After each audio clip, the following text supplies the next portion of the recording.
बिस्मिल्लाहिर्रहमानिर्रहीम। आज हम शुरू करेंगे एक्सरसाइज 7.3 के क्वेश्चन नंबर 4 से, जिसकी स्टेटमेंट है find the numbers z so that the triangle with vertices a 1 minus 1 0, b minus 2 2 1 and c 0 2 z is a right triangle with triangle at with angle right angle at C। तो सवाल में ही आपको बच्चों बातें बता दी गई हैं, कंडीशंस बता दी गई है कि क्या चीज़ है कि आपके पास एक ये राइट ट्रायंगल है।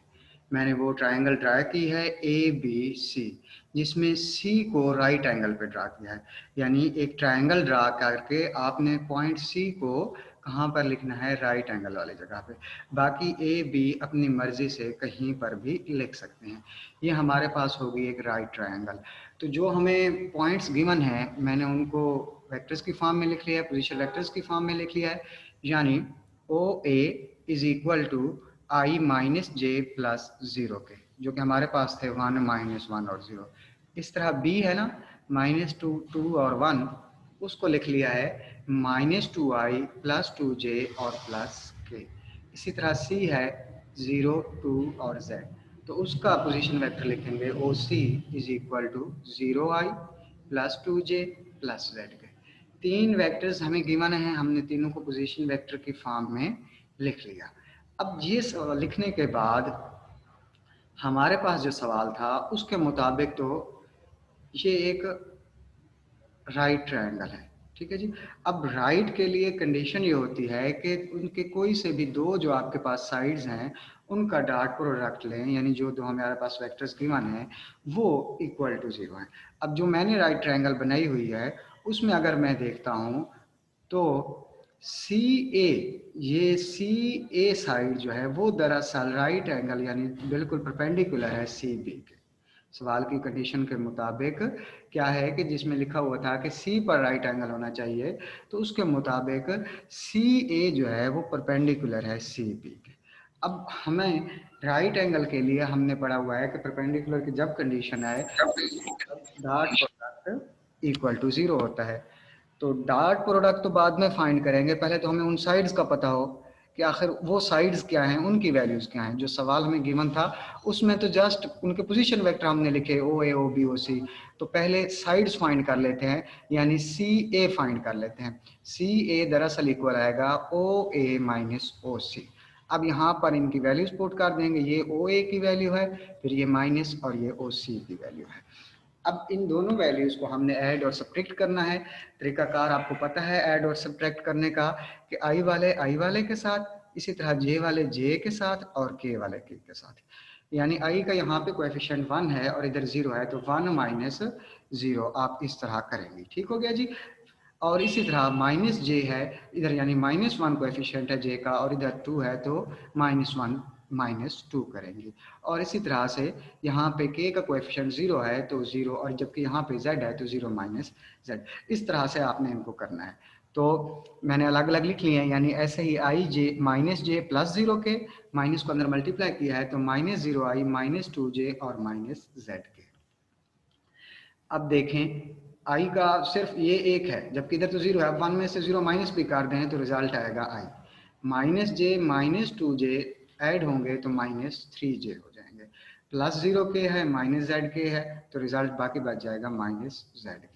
ये एक साइड के लिए हमने फाइंड कर लिया, यानी सी ए के लिए फाइंड कर लिया। दूसरी जो इसके परपेंडिकुलर है वो साइड हमारे पास सी बी है, तो उसको फाइंड करते हैं। तो C B is equal to O B minus O C. अब इसमें ओ बी की ये वैल्यू पुट कर दी, फिर माइनस, फिर ओ सी की वैल्यूज पुट कर दी। वैल्यूज लिखने के बाद अब क्या करना है, ये जो माइनस बाहर लिखा हुआ है इसको अंदर मल्टीप्लाई करनी है। पहली वैल्यू एज इट इज लिख देनी है और फिर इस माइनस को देखें मल्टीप्लाई करें, -0i -2j और -zk हो जाएंगे। यहां से हमने देखा कि कौन कौन सी वैल्यूज कट होती हैं या ऐड और सब्ट्रैक्ट आपस में हो रही हैं। अगर हम आई वाले की बात करें तो माइनस का 2i है, जबकि माइनस का 0 आई है, तो रिजल्ट तो वही -2i ही रहेगा। और जे वाले की बात करें तो प्लस का 2j है और माइनस का 2j है, इसका मतलब जे वाले कोएफिशिएंट बिल्कुल ख़त्म हो गए हैं, उनकी जगह मैंने +0j लिख दिया है। और अगर हम के वाले की बात करें तो ये सिर्फ के है और यहाँ पे -z के है। अब ये आपस में ऐड या सब्ट्रैक्ट नहीं हो सकते, क्योंकि एक हमारे पास वेरिएबल है z है, जबकि एक कांस्टेंट वैल्यू गिवन है यानी 1 गिवन है, तो ये एज इट इज़ आप लोग लिख देंगे, यानी -z के प्लस के। तो -2i प्लस 0j, इसमें से k कॉमन ले लिया है तो 1 - z बाकी बच गया आपके पास।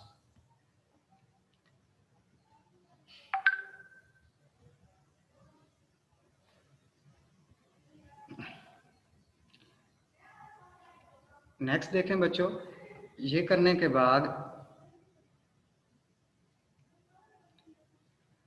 जब दोनों वैल्यूज फाइंड हो गई, हमने सवाल में पढ़ रखा है कि वो दो आपस में परपेंडिकुलर होते हैं, वो इक्वल टू 0 होते हैं। तो हमें तो पहले उनका पता नहीं था भाई कौन कौन से दो हैं, तो पहले हमने उन्हीं दो की वैल्यूज फाइंड की हैं, यानी सी ए और सी बी के। अब कंडीशन के मुताबिक ये दोनों परपेंडिकुलर हैं, इसका मतलब उन दोनों का डॉट प्रोडक्ट इक्वल टू 0 है, यानी C A dot C B is equal to 0। अब इसमें सी ए की वैल्यू जो हमने फाइंड की है वो पुट कर दी है, फिर डॉट, फिर सी बी की जो वैल्यू फाइंड की है वो पुट कर दिया और उसको इज इक्वल टू 0 रखा है। अब इनका लेंगे डॉट प्रोडक्ट, और डॉट प्रोडक्ट का तरीकाकार ये होता है कि फर्स्ट टर्म जो है यानी आई वाली, वो इधर से भी फर्स्ट टर्म यानी आई वाली के साथ मल्टीप्लाई होगी, इसी तरह सेकंड सेकंड के साथ, थर्ड थर्ड के साथ मल्टीप्लाई होगी। तो यहाँ इसका कोएफिशिएंट 1 है, जबकि इसका -2 है, तो 1 को -2 से मल्टीप्लाई करेंगे, फिर प्लस लगाते हैं इसमें डॉट प्रोडक्ट में, फिर -3 को मल्टीप्लाई करेंगे 0 के साथ, और फिर प्लस लगाया, और फिर -z को मल्टीप्लाई करेंगे 1 - z के साथ इज इक्वल टू 0। अब जरा मल्टीप्लाई करें, 1 को -2 से मल्टीप्लाई करें तो -2, फिर अब -3 को 0 से मल्टीप्लाई कर दे तो रिजल्ट 0 आएगा, इसलिए मैंने नहीं लिखा।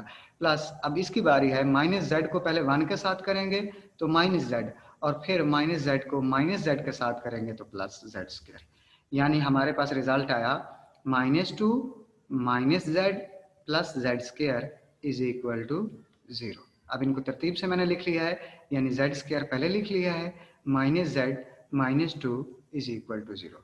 अब ये हमारे पास एक क्वाड्रेटिक इक्वेशन बन गई है बच्चों। अब हम इस इक्वेशन पे फैक्टराइज करते हैं, पेयर बनाते हैं, और हमारे पास आंसर आ जाएगा। तो z² - z -2 is equal to 0।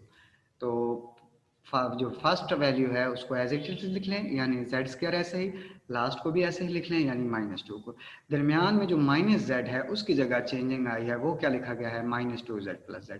कैसे आया है, -2 को मल्टीप्लाई करते हैं इस z² से, रिजल्ट बनता है -2z²। तो आपने कोई से दो ऐसे इंटीजर लेने हैं जिनको मल्टीप्लाई करें तो -2z² है, ऐड या सब्ट्रैक्ट कोई एक काम करें तो -z है, तो वो बनते हैं -2z + z। अगर इन दोनों को मल्टीप्लाई करें तो वही रिजल्ट यानी -2z² आता है, और अगर इनको सब्ट्रैक्ट किया जाए तो -z यानी ये दरमियान वाली वैल्यू आ जाती है। उसके बाद फर्स्ट टू में देखें क्या चीज़ कॉमन है, वो है z। z कॉमन आ गया, यहाँ से एक z बाकी, माइनस इधर से z चूंकि कॉमन है तो बाकी 2 बच गया है। इधर इसी तरह से +1 कॉमन ले लिया और बाकी z - 2 is equal to 0। Next देखें बच्चों, इसमें कि कॉमन दोनों में से एक वैल्यू ले लेते हैं, दोनों सेम होंगी, याद रखिएगा ब्रैकेट में। ये देखें, ये भी z - 2 है, ये भी z - 2 है। अगर सेम नहीं है इसका मतलब आपने फैक्टराइज सही नहीं किया, पेयर ठीक नहीं बनाया। तो कॉमन लिया यानी एक पेयर हमारे पास z - 2 बन गया और दूसरा क्या होगा, z + 1। उसके बाद इन दोनों को इक्वल टू 0 रखते हैं, यानी z - 2 भी इज इक्वल टू 0 एंड 0 + 1 भी इज इक्वल टू 0। तो -2 जब दूसरी तरफ जाएगा तो +2 हो जाएगा, तो z की एक वैल्यू आ जाएगी 2। इसी तरह से जब +1 दूसरी तरफ जाएगा तो z की एक वैल्यू आ जाएगी -1। तो बच्चों ये हमारा पहला सवाल था आज की क्लास का, कि आपने z की वैल्यू फाइंड करनी थी एक राइट ट्रायंगल के लिए।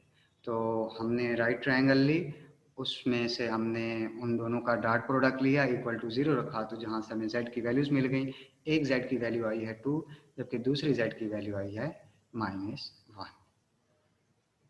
आज का नेक्स्ट क्वेश्चन है क्वेश्चन नंबर 5,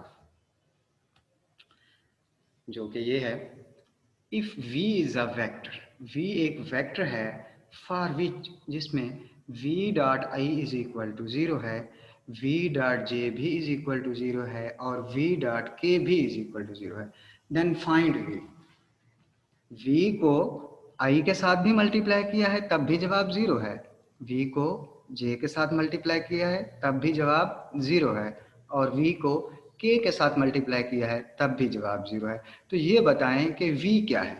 तो v बताने के लिए सबसे पहले मैंने लेट कर लिया है कि v एक वेक्टर है जिसकी वैल्यूज हैं A I plus B J plus C K. v vector is equal to A I plus B J plus C K. अब इसी v वेक्टर को कंडीशन के मुताबिक पहले i से मल्टीप्लाई करूंगा, फिर j के साथ, फिर k के साथ। तो पहले i के साथ करते हैं, यानी v dot I is equal to A I plus B J plus C K dot I. अब डॉट प्रोडक्ट की मल्टीप्लिकेशन का रूल ये है कि सिर्फ सेम ही सेम के साथ मल्टीप्लाई होते हैं, यानी आई वाले आई के साथ ही होंगे। बाकी इस पहले में तो आई जे के है, ये आई की वैल्यूज भी हैं, ए है उसके साथ कोएफिशिएंट है, जे के साथ बी है, सी के साथ के साथ सी है, लेकिन जो दूसरी टर्म है उसमें सिर्फ आई लिखा हुआ है, ना जे है ना के है। इसका मतलब जे वाली वैल्यू भी 0 है और के वाली वैल्यू भी 0 है। तो जस्ट मल्टीप्लिकेशन आप डायरेक्ट कर सकते हैं पहली यानी आई वाली आई के साथ। तो ए को इधर 1 से मल्टीप्लाई करेंगे तो रिजल्ट ए आ जाएगा, बाकियों को करने की ज़रूरत नहीं है क्योंकि वो ऑलरेडी 0 ही है। इसी तरह दूसरी टर्म यानी उसी v को अब आपने j के साथ भी मल्टीप्लाई करना है। तो अब यहाँ a के साथ मल्टीप्लिकेशन नहीं होगी बल्कि b के साथ होगी, यानी j वाली टर्म की j वाली के साथ होगी। तो इधर b की वैल्यू j की वैल्यू b है, जबकि उधर j की वैल्यू 1 है। तो हमारे पास रिजल्ट आ जाएगा b। इसी तरह तीसरी टर्म हमारे पास है v डॉट k। तो उसमें भी आपने अब मल्टीप्लाई करना है, और किसको करना है, सिर्फ और सिर्फ के वाले टर्म को, बाकियों को करने की ज़रूरत नहीं है क्योंकि वो आई और जे उसमें 0 हैं, तो इसलिए उनको लिखने की ज़रूरत नहीं है। इधर के की जो कोएफिशिएंट है वो सी है, इधर 1 है, तो सी को 1 से मल्टीप्लाई करेंगे तो सी आंसर आएगा। अब कंडीशन के मुताबिक तीनों के साथ हमने मल्टीप्लाई तो कर लिया, अब जब मल्टीप्लाई करने से जो रिजल्ट आया वो उसमें लिख देंगे जो हमने सपोज किया हुआ था। ऐसे देखें, जो हमने कंडीशन लगाई उसके मुताबिक v डॉट आई हमारे पास 0 था, ठीक है जी, v डॉट जे भी इज इक्वल टू 0 है और v डॉट के भी इज इक्वल टू 0 है। ये हमारा क्वेश्चन में कंडीशन की थी। अब हमने क्या किया, जब हमने v डॉट आई किया तो जवाब आया a इज ए, जब हमने v डॉट जे किया तो जवाब आया b, और जब हमने v डॉट के किया तो आंसर आया c। अब कंडीशन के मुताबिक ये तीनों आंसर्स इज इक्वल टू 0 हैं। तो इसका मतलब a भी इज इक्वल टू 0 है और b भी इज इक्वल टू 0 है और c भी इज इक्वल टू 0 है।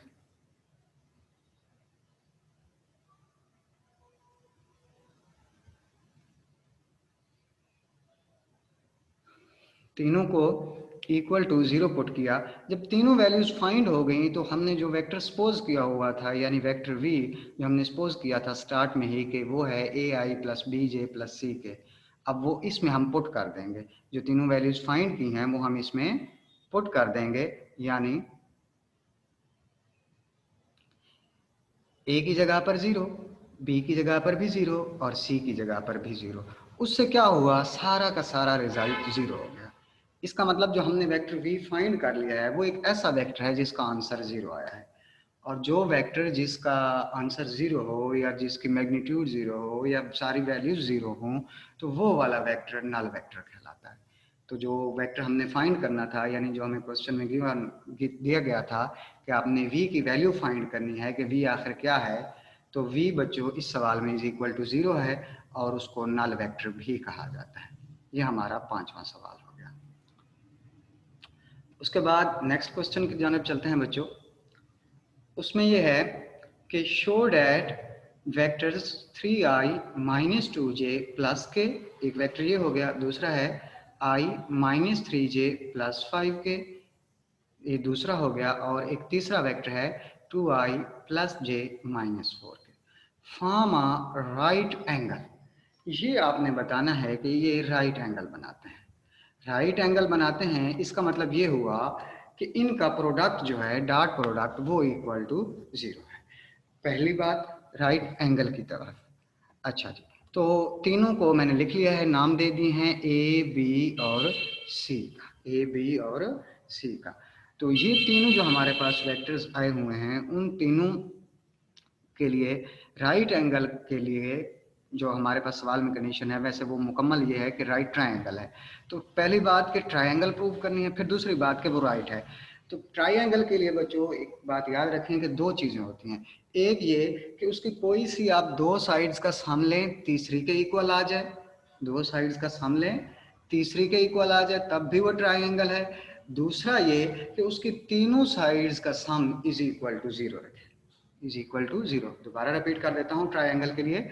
एक ये ट्रायंगल के लिए कंडीशन होती है कि एक तो उसकी दो साइड्स का सम करें तो वो तीसरी, किसी भी तीसरी साइड के इक्वल आ जाए, तब भी वो ट्रायंगल है। और दूसरा तरीकाकार ये है ट्रायंगल के लिए कि उसकी तीनों साइड्स यानी ए प्लस बी प्लस सी, इन तीनों का सम इज इक्वल टू 0 आ जाए, तो तब भी ट्रायंगल। हमारे सवाल में सबसे पहले तो हमने इसको ट्रायंगल प्रूव करना है, उसके बाद हम चलेंगे इसकी राइट की तरफ। तो मैंने कोई सी दो साइड्स यानी बी और सी ले ली हैं, उन दोनों का सम करना है, और सम करके अगर मेरे पास तीसरी साइड यानी बी और सी के सम करने से ए आंसर आ जाता है, तो इसका मतलब वाकई ही ये ट्रायंगल है। तो बी प्लस सी करते हैं, उनकी वैल्यूज लिखी हैं, सम करते हैं, आई प्लस 2i यानी प्लस 3i बन जाएंगे, माइनस 3j प्लस जे तो माइनस 2j, और इसी तरह से प्लस 5 के है और माइनस 4 के है, तो रिजल्ट आएगा प्लस के।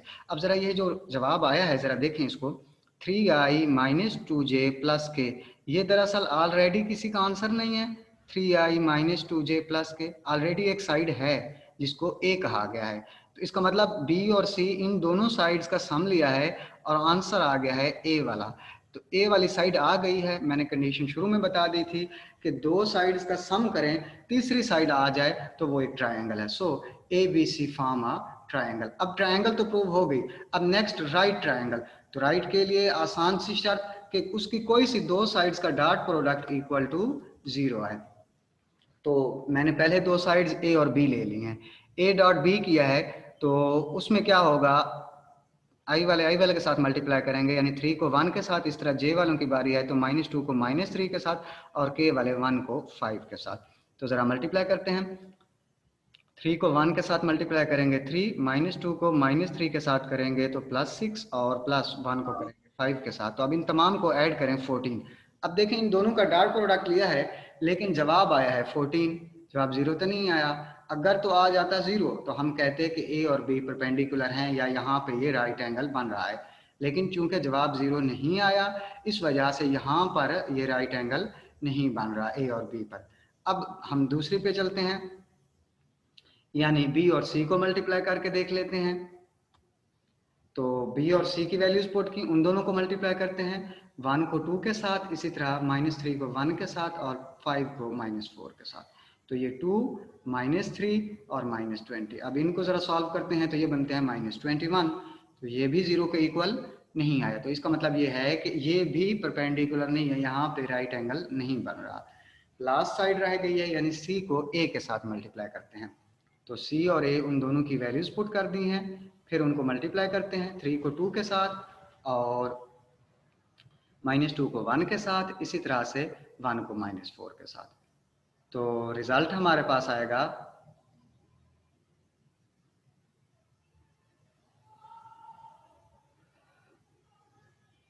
6 -2 -4। अब इसको हमने सिंप्लीफाई किया तो 0 आ गया। तो यहाँ पर इन दोनों का डॉट प्रोडक्ट 0 है। Since C dot A is equal to 0, therefore इसका मतलब ये हुआ कि C is perpendicular to A. हमारा भी सवाल यही था कि आपने परपेंडिकुलर प्रूफ करना है, यानी राइट एंगल। इसका मतलब ये हुआ कि ए बी और इन सी में ये तीनों चीज़ें एक एंगल ऐसा मौजूद है जो कि आपको राइट ट्रायंगल को की तरफ लेके जा रहा है। सवाल में यही था कि राइट ट्रायंगल शो करे, तो उसके लिए मैंने पहले ट्रायंगल प्रूव की। ट्रायंगल प्रूव करने के बाद राइट ट्रायंगल, क्योंकि दो का हमने प्रोडक्ट लिया इक्वल टू 0 आ गया, तो इसका मतलब ये राइट ट्रायंगल है। और राइट ट्रायंगल के लिए कंडीशन यही होती है कि उन दोनों का डॉट प्रोडक्ट इक्वल टू 0 आए। आखिरी पार्ट है बच्चों इसका, दूसरा पार्ट, जिसमें आपके पास 3 पॉइंट्स गिवन है। पिछले सवाल में आपके पास 3 वेक्टर्स ऑलरेडी गिवन थे, इसमें अब आपके पास 3 पॉइंट्स गिवन है, P, Q और R। मैंने उनको पोजीशन वेक्टर की फॉर्म में लिखा है। अब तरीकाकार दोबारा से रिपीट कर देता हूँ। ट्रायंगल के लिए इसमें भी बातें वही हैं, वही स्टेटमेंट है, बस सिर्फ पॉइंट्स डिफरेंट हैं, तो मैं बता देता हूँ। तो वही तरीकाकार है कि ट्रायंगल के लिए कोई सी दो साइड्स का सम लें, तीसरी साइड के इक्वल आ जाए, या फिर आप आप तीनों को सम करें और इक्वल टू 0 आ जाए। जिस तरह पिछले सवाल में मैंने किया, दो साइड्स का सम लिया और तीसरी के इक्वल आ गया, तो मैंने कहा कि ये एक ट्रायंगल है। अब जब इसकी बारी आएगी तो इसमें मैं क्या कर रहा हूँ कि तीनों साइड्स, पहली बात तो ये हमें पॉइंट्स गिवन है, तो इन पॉइंट से हमें तो पहले साइड्स की तरफ जाना है इस सवाल में। तो पहले पॉइंट से साइड्स की तरफ जाएंगे, फिर उन साइड्स को हम सम कर लेंगे, या दो साइड का सम कर लेंगे, या तीनों साइड का सम कर लेंगे, जो आपको इजी लगे वही करेंगे। तो सबसे पहले हम साइड्स फाइंड करते हैं, जबकि उसमें साइड्स गिवन थी, तो हमें इसमें सिर्फ पॉइंट्स गिवन है। तो पहले एक साइड पी क्यू बनती है ट्रायंगल की, तो वो equal to O Q minus O P. O Q और ओ पी की वैल्यूज पुट की हैं, उसके बाद इनको सिंप्लीफाई किया है, तो 4i minus I 3i plus J minus 3j minus 2j plus 4k minus 2k, तो हमारे पास प्लस 2k एक साइड हो गई। दूसरी साइड क्यू आर, वो equal to O R minus O Q, उन दोनों की वैल्यूज पुट कर दी हैं और फिर सिंप्लीफाई किया है, तो हमारे पास रिजल्ट आया है 6i माइनस 4i तो 2i, और प्लस 5j माइनस j तो प्लस 4j, और प्लस 5k माइनस 4k, तो रिजल्ट आया प्लस k। ये दूसरी साइड हो गई। एक और साइड तीसरी रहती है, वो फाइंड करते हैं, यानी side R P. R P is equal to O P minus O R. तो उन दोनों की वैल्यूज पुट की हैं। वैल्यूज पुट करने के बाद ऐड या सब्ट्रैक्ट जो होता है वो करेंगे, यानी I minus 6i minus 5i plus 3j minus 5j minus 2j plus 2k minus 5k, तो माइनस 3k। अब देखें बच्चों, इसमें साइड्स नहीं थी, हमने तीनों साइड्स फाइंड कर लें। अब उन तीनों साइड्स को मैं सम करूंगा और सम इक्वल टू 0 आना चाहिए ट्रायंगल के लिए, यानी P Q plus Q R plus R P, इन तमाम को सम करेंगे, तमाम की वैल्यूज लिख लें। अब इनको सम करते हैं, यानी देखें 3i और प्लस 2i, तो ये बनते हैं 5i, जबकि ये माइनस 5i, तो ये सारा i वाली गेम खत्म, यानी i के कोई भी अब कोऑर्डिनेट नहीं रहे। j की बात करते हैं minus 2j plus 4j minus 2j, तो माइनस 2j ये हैं, माइनस 2j ये हैं, माइनस के 4j और प्लस के 4j ये हैं, तो ये भी कट हो जाएंगे। k की बात करते हैं तो 2k ये हैं, प्लस k ये हैं, तो 3k और माइनस 3k, तो 3k प्लस का 3k माइनस का, तो ये भी कट हो गए। इसका मतलब कुछ भी नहीं बाकी रहा, तो इसका जवाब आ गया 0। तो ट्रायंगल के लिए मैंने आपको कंडीशन ऑलरेडी बता रखी है कि ट्रायंगल कब होती है, जब उन तीनों का सम लें और इज इक्वल टू 0 आ जाए, तब भी वो एक ट्रायंगल है। तो हमने पी क्यू, क्यू आर और आर पी, इन तीनों का सम लिया है और इज इक्वल टू 0 हमारे पास जवाब आ गया है। तो इसका मतलब ये भी एक ट्रायंगल है। लेकिन सवाल में हमने राइट ट्रायंगल की तरफ भी जाना है, सिर्फ ट्रायंगल नहीं बतानी, राइट ट्रायंगल भी बतानी है। तो राइट के लिए तरीकाकार ये है कि कोई भी दो साइड्स का डॉट प्रोडक्ट ले लें, अगर जहां पे वो इक्वल टू 0 आ गया, तो इसका मतलब वो राइट ट्रायंगल है। अब पहली बात जो 0 वाली है, उससे हमें ये प्रूव हो गया कि P Q R vertices of a triangle हो गए। अब दो का डॉट प्रोडक्ट यानी P Q dot Q R कर लेते हैं। तो P Q dot Q R, P Q की वैल्यू लिखी, डॉट क्यू आर की वैल्यू लिखी। अब जरा मल्टीप्लाई करते हैं, 3 को 2 के साथ करेंगे, माइनस 2 को 4 के साथ और 2 को 1 के साथ, तो ये आएगा 6 माइनस 8 प्लस 2। अब अगर हम इसको सिंप्लीफाई करें तो इसका रिजल्ट हमारे पास आता है 0। तो इससे मुराद ये हुआ पी क्यू जो है वो परपेंडिकुलर है क्यू आर के। इसका मतलब वाकई पी क्यू और आर वर्टिसेस तो हैं एक ट्रायंगल के, और ये भी प्रूव हो गया कि वो एक राइट ट्रायंगल के वर्टिसेस हैं। क्यों? क्योंकि उनके कोई सी दो साइड्स का हमने डॉट प्रोडक्ट लिया है, तो जवाब हमारे पास 0 आ गया है जी।